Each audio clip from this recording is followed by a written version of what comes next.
Bismillahirrahmanirrahim. Assalamualaikum saudaraku dimanapun berada di seluruh bumi ini. Saya mau bagi-bagi ilmu nih untuk nyelamatin keluarga, anak, untuk nyelamatin keluarga, untuk nyelamatin istri sama anak perempuan, ini yang terutama ya. Supaya istri kita nggak diuntuk giliran, untuk gantian sama manusia iblis itu. Jadi siapa kaum laki-laki yang punya istri nggak polisi, nggak pejabat, nggak orang tani, nggak biasa, nggak pemulung, nggak apapun itu, nggak pekerja bangunan, jalanilah petunjuk yang aku kasihkan ini, buktikan ya. Jadi istri kalian itu jangan sampai untuk ganti-gantian sama tetangga, sama temen, sama orang lain. Gitu loh. Supaya istri kita nggak dijual belikan sama preman, dijadikan pelacur di depan sana, gitu loh. Ya. Jadi istri kita tuh, kalau kita punya istri, pagarinlah istri kita itu. Supaya di negara kita ini bersih, atau di muka bumi ini tadi bersih, nggak ada perbuatan maksiat.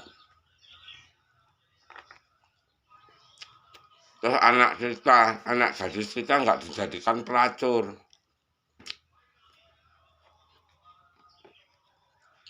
Ini nggak ada obatnya, nggak ada yang bisa mageri, karena kita mintanya sama Allah. Bumbung ini hari puasa, ya toh? Jadi kita bawa puasa sekalian. Kita minta sama Allah. Kalau manusia iblis nggak berani minta sama Allah. Kalau entah itu kiai, entah itu dukun, nggak berani minta sama Allah. Jadi dalam puasa ini kita ambil hikmahnya sekarang. Bismillahirrahmanirrahim. Ya Allah, niatnya ada di mandi ya kan. Bismillahirrahmanirrahim. Ya Allah, aku berniat mandi suci. Aku minta sama Engkau ya Allah, hancur leburkanlah alat vital kaum laki-laki, makhluk halus maupun iblis yang gauli istriku kecuali aku. Begitu. Hancur leburkan ya Allah alat vitalnya, dan binasakanlah, dan jadikanlah tuh, dan binasakanlah ya Allah, jangan sampai bisa bertahan hidup di muka bumi ini. Al-Fatihah, baru kita mandi. Ini kan kalau puasa bulan suci ini kan biasa dilakukan sama orang itu, apa ya, setiap dilakukan sama orang itu, sama kita tuh, sama orang muslim itu 1 hari ya, enggak 1 hari 1 malam.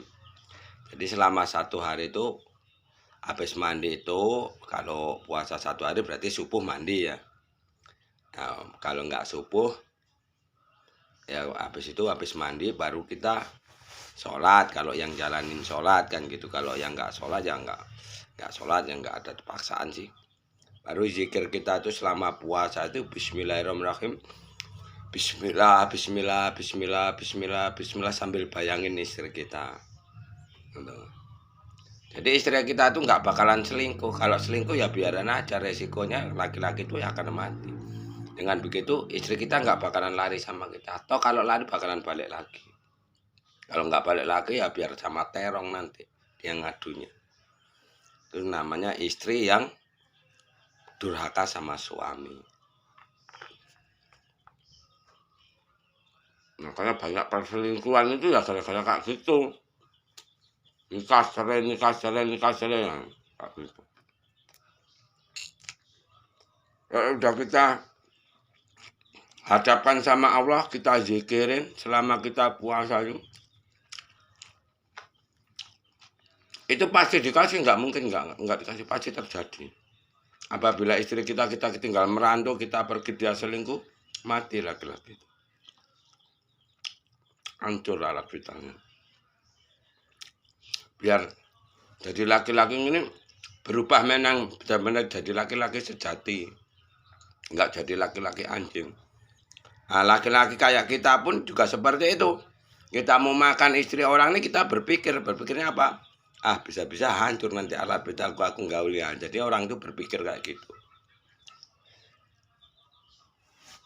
Aku belum nikah mau gauli perempuan ini, jangan-jangan nanti hancur aku, mati aku. Kayak gitu. Jadi ilmu dukun, ilmu kiai itu udah nggak laku lagi. Itu nggak bisa diobatin, nggak bisa.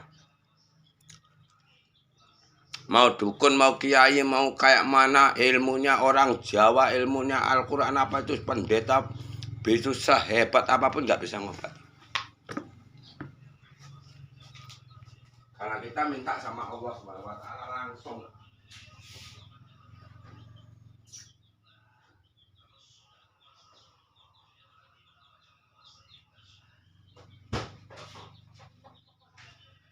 Nanti kalau seperti itu, kita nggak ada lagi yang namanya wanita tahta harta, itu nggak ada.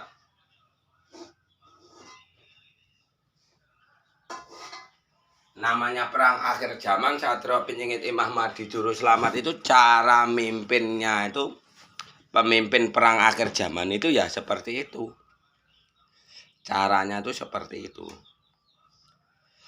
Gara-gara maksiat lah, makanya kita dulu sengsara, dihujat sama bencana alam. Jadi laki-laki nggak ada harganya sama seorang perempuan, seorang istri. Karena istri kita itu suka selingkuh. Itulah pengalaman Imam Mahdi atau Satrio Piningit itu selama hidupnya ini tadi. Kehancuran Satrio Piningit itu ya karena gara-gara istrinya yang udah dipelet-pelet kayak gitu tadi. Makanya iblis atau dajjal itu kalau di ilmu perdukunan, ilmu kiai itu untuk kekebalan, untuk pengasihan, nah kayak gitu, itu melengkapi untuk kekuatan. Dan makanya dicocok sama pedang nggak apa-apa, kirim doa, dikirim bismillah juga hancur dajjalnya itu.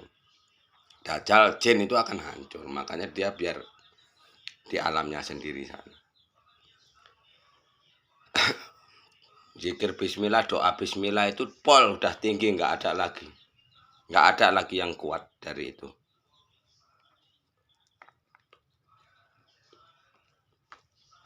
Mau makan aja baca bismillah dulu gitu loh. Jadi selama kalian nungguin Satrio Piningit, nungguin Imam Mahdi Juru Selamat itu, untuk apa kalau nggak nyingkirkan maksiat ini gitu loh.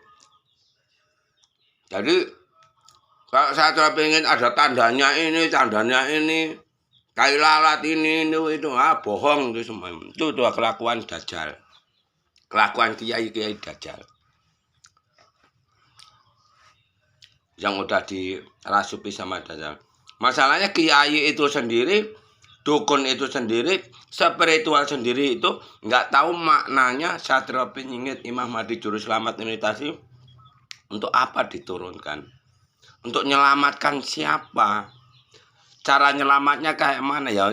Terutama yang paling besar itu ya untuk menyelamatkan keluarga kita supaya nggak dihancurin sama dajjal, nggak dijadikan pelacur, nggak ada lagi di muka bumi ini orang diperjualbelikan, itu nggak ada gitu loh.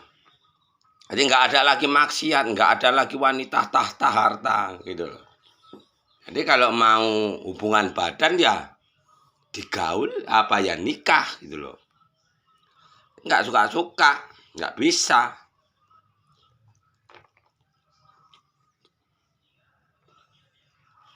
Kemauan nggak bisa itu nggak bisa.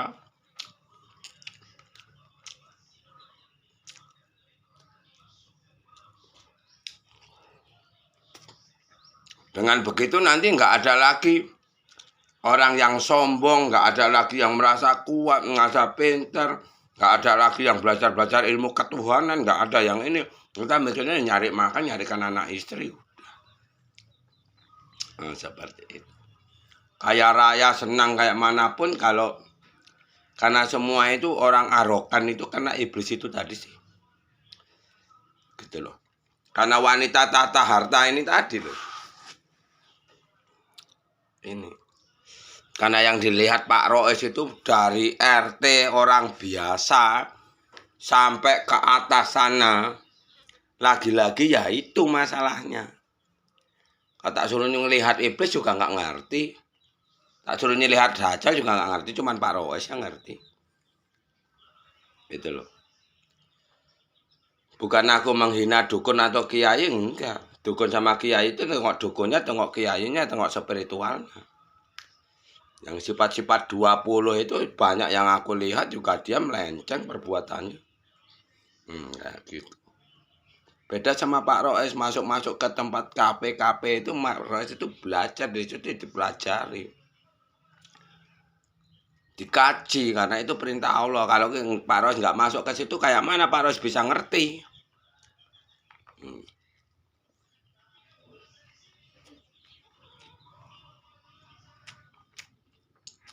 Makanya Pak Rois bisa melihat roh itu ya seperti itu. Kalau roh itu mau nyampakkan wujudnya sama Pak Rois. Kalau nggak tahu ya nggak mau. Ya nggak bisa. Sama seperti itu, jin juga seperti itu.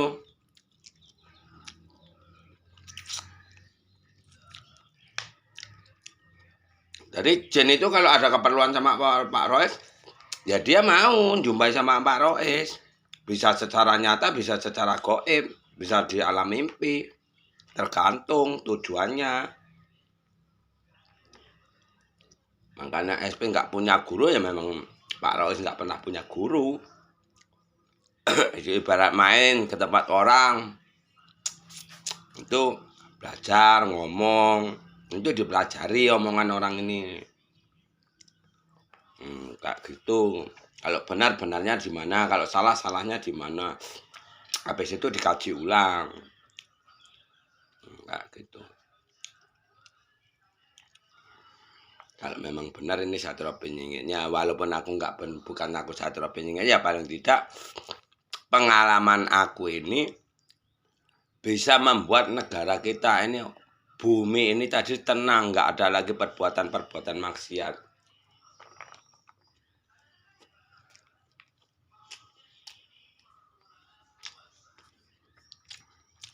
Itu nggak ada obatnya itu.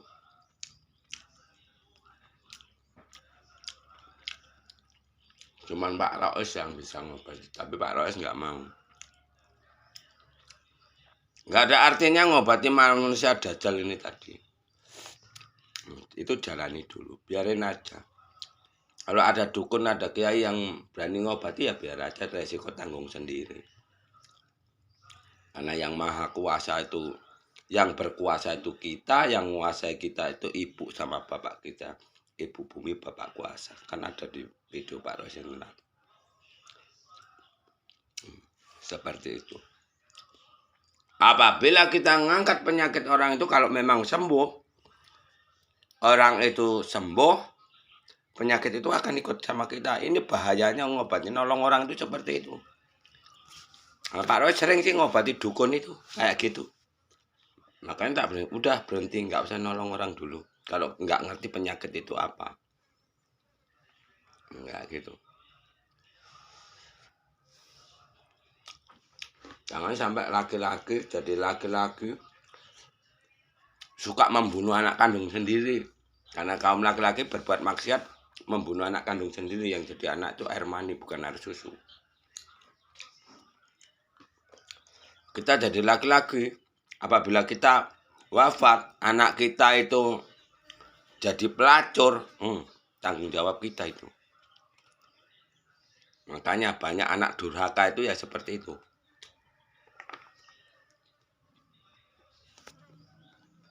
Nggak ada manusia ini yang nggak sengsara, semuanya sengsara.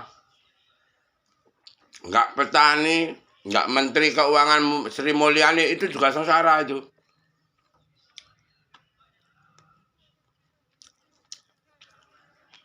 Sri Mulyani itu juga nggak bisa tidur itu. Yang bisa tidur cuman Dajjal. Manusia-manusia Dajjal ini tadi. Rombongan Habib Rizik itu. Sama dukun-dukun cabul ini. Kenapa begitu? Karena dia suka Nggak mikirkan hari esok, nggak mikirkan hari depan. Yang penting duit, minum-minuman.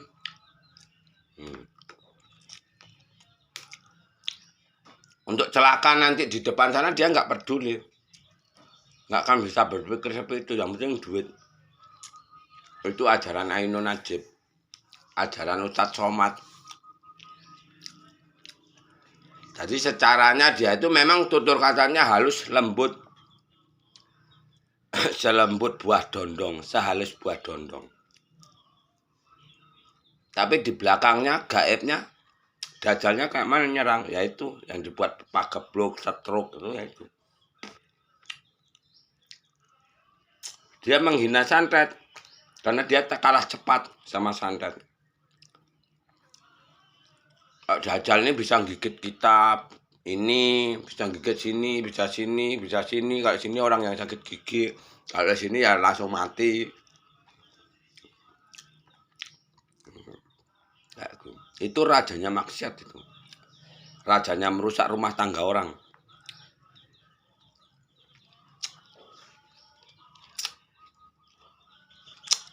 Yang paling parah memang tanah Jawa. Paling parah itu. Daerah-daerah pesisir itu yang kulihat semalam itu paling parah.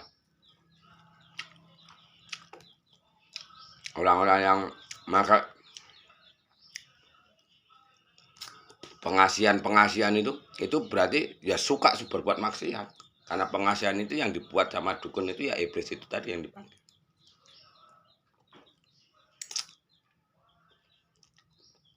Makanya nggak ada gunanya kita belajar spiritual, nggak. Doanya itu nggak berlaku berarti. Setajam-tajamnya pisau lebih tajam doa. Sholat ya itu tadi yang kuajarkan itu berarti sholat itu wajibnya dulu baru sunatnya itu harus dibawa bersamaan.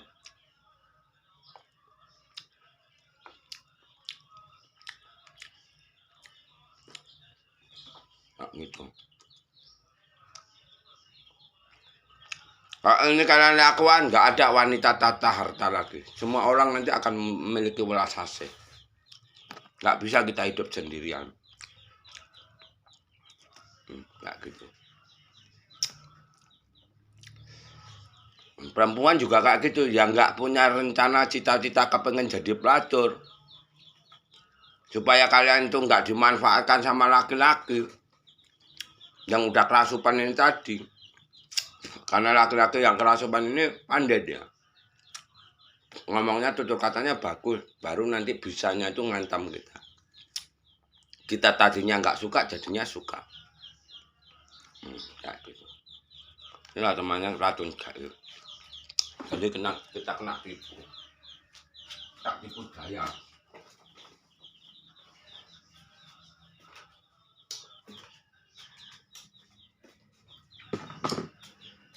Iblis sama Dajjal ini beribu-ribu cara menyesatkan manusia itu.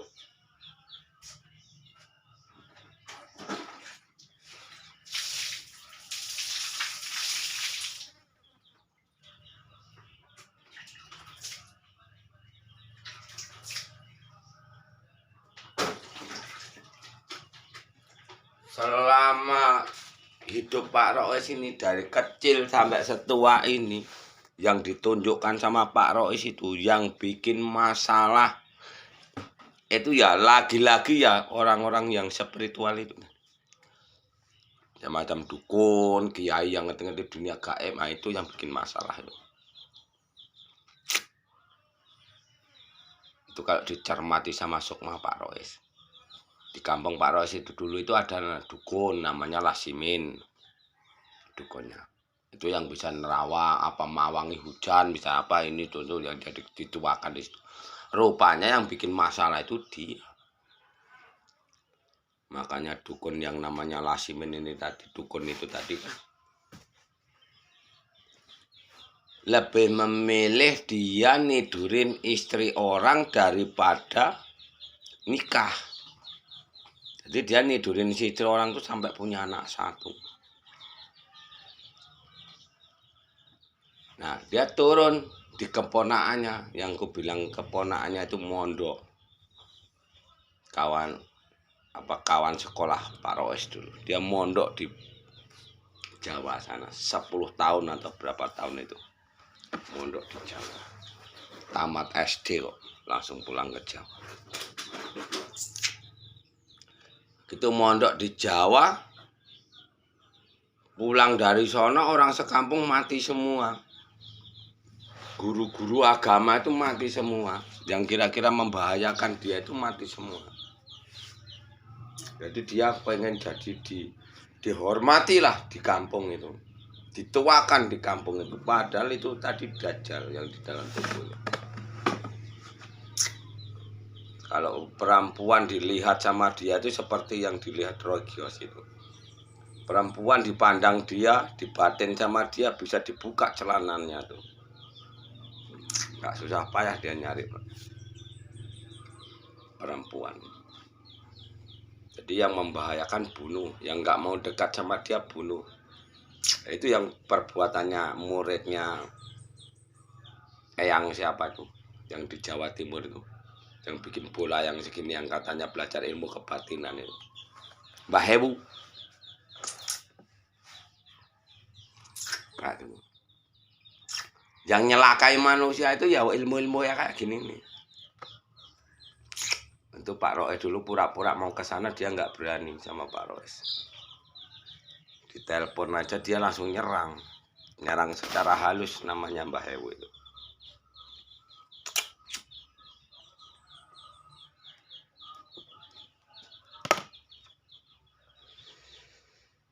Kalau ke sana harus ketemu sama muridnya dulu, bayar 700.000 mau masuk ke sana, mau belajar. Kalau kita silaturahmi ke sana, kalau dulu nggak diterima, nggak mau dia. Pak Roes dulu kan ya kayak gitu. Pak Roes nggak mau cari guru, cuman kepengen silaturahmi ke sana, tapi dia nggak nerima.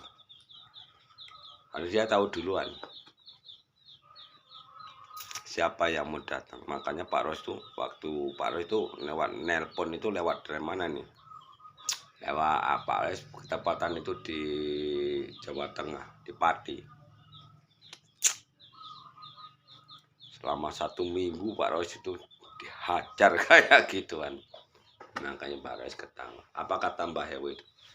Itulah kalau orang itu berilmu tinggi, ya diserang, dihajar sama dukun santet. Padahal yang ngajar itu termasuk dia juga, sama istri Pak Roes itu yang jadi pelacur geng narkoba itu.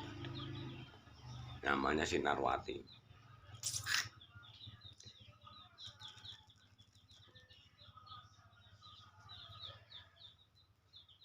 Jadi bencana alam ini tadi ya mas, gara-gara maksiat itu di Sang Yang Cakra Nirwana itu kan udah bilang kan, itu memang benar. Nah, benar memang aku bilang benar, kalau salah ya aku bilang salah. Kayak sang penyair itu bisa berubahnya sekarang ini karena dia diancam sama preman. Itu sang penyair. Waktu itu bentroknya sama aku di kolom komentar di apanya Pak sang penyair kan. Nah, gitu. Jadi bentrok dia tuh. Nah ini udah mulai melenceng katanya, sang penyairnya tuh melenceng katanya. Makanya sang penyair terus ketakutan.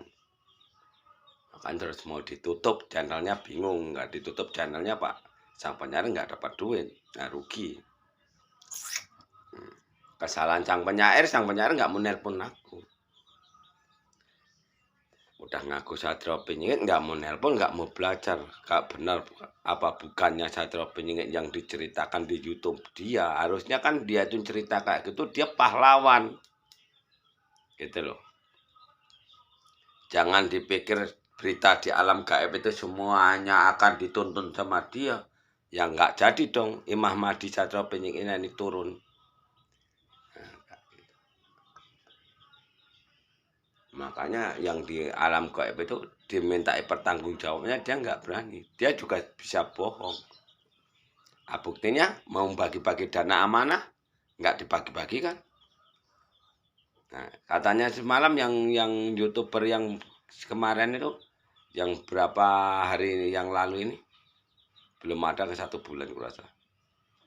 Ya, katanya mau bagi-bagi dana amanah. Kalau dana amanah itu nggak dibagi-bagi, nggak bisa juga dibagi-bagi, akan diturunkan dari yang di alam gaib. Nggak sembarang itu. Orang SP-nya aja hijabnya juga belum dibuka. Kalau memang SP-nya itu ini orangnya. Kayak gitu. Tapi kalau untuk buka yang udah ada, itu bagian ujian SP juga itu, udah bagian ujian itu. Kalau SP itu benar menggunakan dana amanah tepat sasaran, baru yang di alam gaib ini nanti diturunin lagi. Sambil nunggu. Siapa ini tadi? Sambil nunggu SP atau saya itu nikah sama Ibu Ratu Kidul. Sementara kiai atau dajalnya ini tadi selalu nakut-nakuti orang awam sama jin. Jin itu danyang. Jin itu manusia yang suci, yang bertapa. Kalau orang Islamnya itu jin, kalau orang Kristen, orang apanya ini, orang Jawanya itu danyang. Nah, kalau orang Hindunya dewa. Nah, itu dewa bumi, dewa langit. Kok bisanya dewa bumi, dewa langit kalian hina? Seperti yang diajarkan kiai, berarti dia kiainya itu udah iblis. Iblis takut sama orang suci. Beres. Makanya kiai mau menghilangkan sesaji, ya kiamat tanah Jawa. Kapok. Kiai tersesat mau kalian ikutin. Itu tadi cara menghancurkan kiai dajjal ini tadi. Mana yang dajjal, mana yang enggak, itu caranya ya di perempuan itu tadi. Enggak ada ceritanya yang namanya kiai dajjal, dukun iblis, kiai iblis, ya kan? Pendeta dajjal, pendeta biasa, biksu atau Buddha dajjal sama biksu biasa itu enggak ada yang mau berbuat maksiat. Caranya ya dipasang di kemaluan perempuan itu tadi. Enggak gitu. Ini perintah dari SP atau Imam Mahdi. Perintahnya Imam Mahdi, Juru Selamat, Avatar Kalki. Ya kan? Perintahnya Satrio Piningit, Imam Mahdi, Juru Selamat, Buddha Maitreya, Avatar Kalki, itu perintahnya. Kalau perintah untuk kaum Hawa, gitu. Bismillahirrahmanirrahim, ya Allah, hancur leburkanlah alat vital kaum laki-laki makhluk halus maupun iblis yang gauli aku kecuali suamiku. Nah, seperti itu. Ini kalau yang belum punya suami. Jadi apabila kalian itu digendam sama laki-laki lain yang udah dirasuki dajjal atau iblis ini, kalian pasti terlena toh. Akan kau kasihkan aja toh kemaluanmu. Ini menjaga di situ tadi.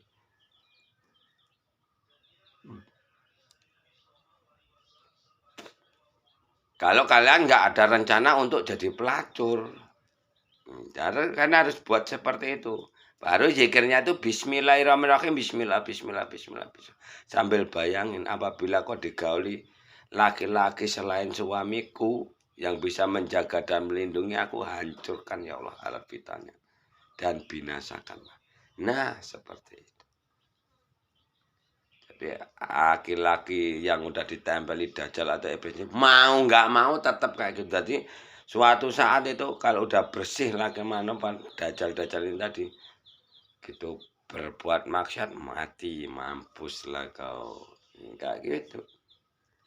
Jangan merasa kalian tuh hebat, jangan merasa suci, jangan merasa dan punya agama ya.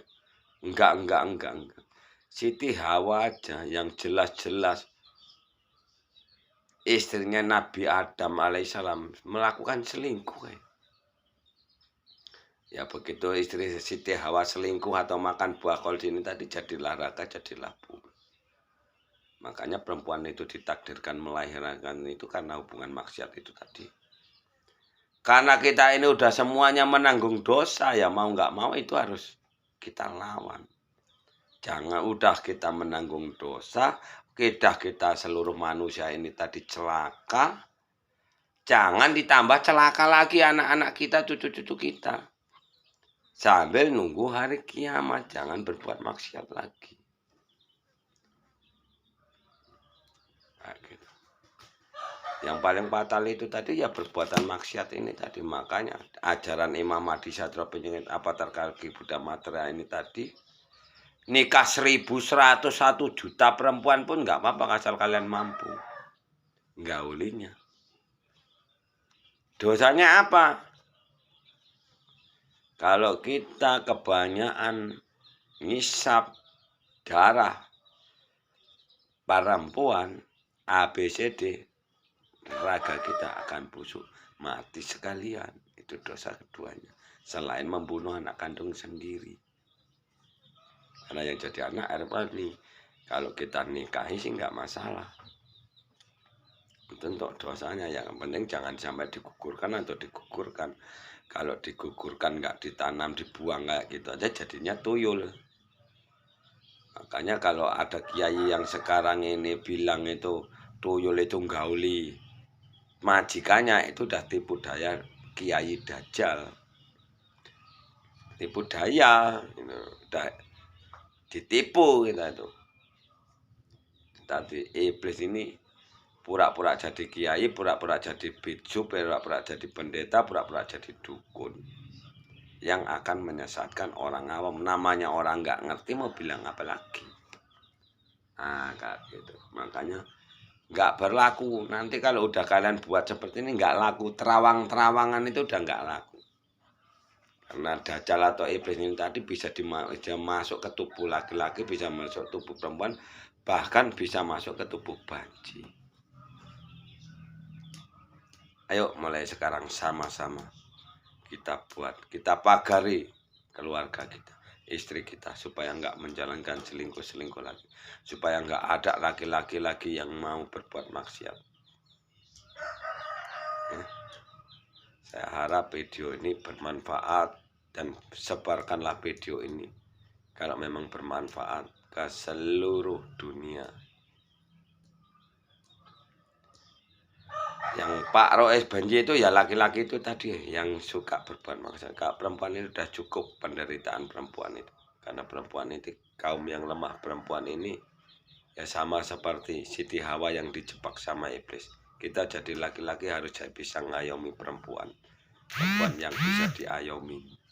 Kayak gitu ya. Assalamualaikum warahmatullahi wabarakatuh.